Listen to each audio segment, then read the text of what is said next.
এই ভেতরে আয়না ঘরের সন্ধান পাওয়া গেছে। এই কথার পরিপ্রেক্ষিতে আমি ভেতরে ঢুকে পড়লাম। ঢুকে যে অবস্থা দেখলাম যে আসলে এই ঘরের নমুনা দেখে আমি বুঝতে পারলাম যে এটা আয়না ঘরের নমুনাই।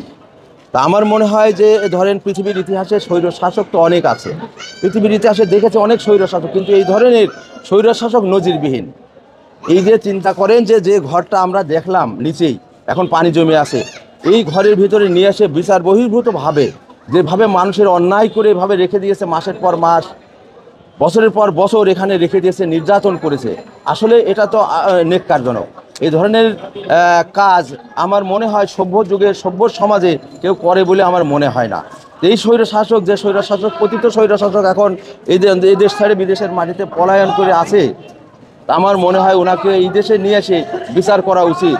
যে মানুষ যে কিভাবে নির্যাতিত হয়েছে তার কাছ থেকে, এবং সে যখন নির্যাতন করেছে সে তো তখন অত বুঝতে পারেনি, সে অত জানতো না যে মানুষ কিভাবে কষ্ট পায়। কিন্তু এই কষ্টে তাকে ফেলে দেওয়া উচিত আমার মনে হয়।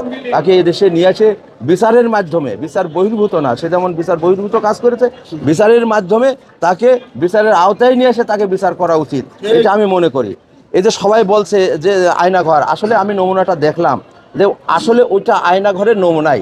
ওখানে ধরেন একেবারে নির্জন জায়গা, ওখানে কোনো মানুষ যেতে পারবে কিনা ওই সময় সন্দেহ।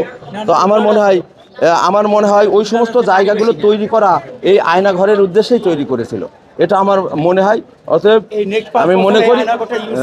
আমি মনে করি যে ওনাকে এই দেশে নিয়ে এসে বিচারের মাধ্যমে ওনার বিচার করা উচিত, এইটাই আমার কথা। 32 বাড়িটি ভেঙে ফেলেছে, শেখ হাসিনা কেঁদে কেঁদে বলতেছে যে আমার বাড়িটা কি দোষ করেছিল, আমি এই দেশের জন্য কিছুই করি নাই। তো এই যে বাড়িটা ভাঙছে, আপনার কি মতামত? আসলে এখন এই দেশের জন্য কিছু করেছে কি না করেছে সেটা জনগণ জানে। বিষয় হচ্ছে যে উনি তো এখন পতিত স্বৈরাচার।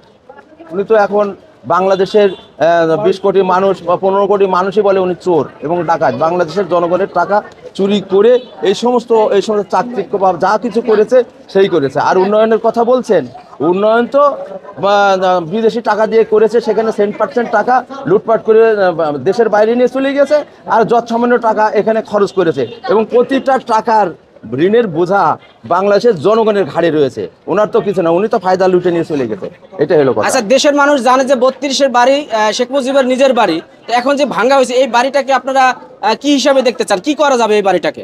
বঙ্গবন্ধু দেশের স্বাধীনতার অবদান তার আছে, সে দেশের স্বাধীন সে করেছে, কিন্তু তার যে অর্জন, তার এই যে স্বৈরাচারী যে মেয়ে, হ্যাঁ, স্বৈরাচারী যে একজন পিশাচ, তার অর্জনও শেষ করেছে, ওনার অর্জনও শেষ করেছে, এবং বাংলাদেশ সম্বন্ধে তার অধিকার আর কোনো কিছুই অধিকার নেই, এটা আমি মনে করি। এই বাড়িটাকে আপনারা কি হিসাবে দেখতে চান? জনগণ, দেশের জনগণ।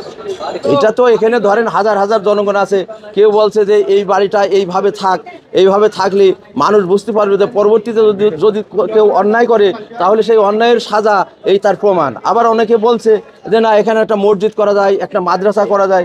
অনেকে বলছে যে না, এখানে যেমন আবু জাহেলের বাড়িতে সে গণশৌচাগার করেছে, ওই প্রস্রাব পায়খানা করে জায়গা করেছে, সেটা করা উচিত। এটা বিভিন্ন রকম মানুষ বিভিন্ন রকম মত পোষণ করছে, এটাই হলো আমার কথা। আপনার পরিচয়টা একটু বলবেন। পরিচয়, আমি একজন সাধারণ মানুষ। আমি আসছি ঢাকায় আমার মেয়ের পরীক্ষা দেওয়ার জন্যে। তো রাস্তা দিয়ে যাচ্ছিলাম, হাজার হাজার জনগণ আসছে দেখার জন্যে আয়নাঘর, আমি ঢুকে পড়েছি আয়নাঘর দেখার জন্য, এইটাই হচ্ছে আমার পরিচয়।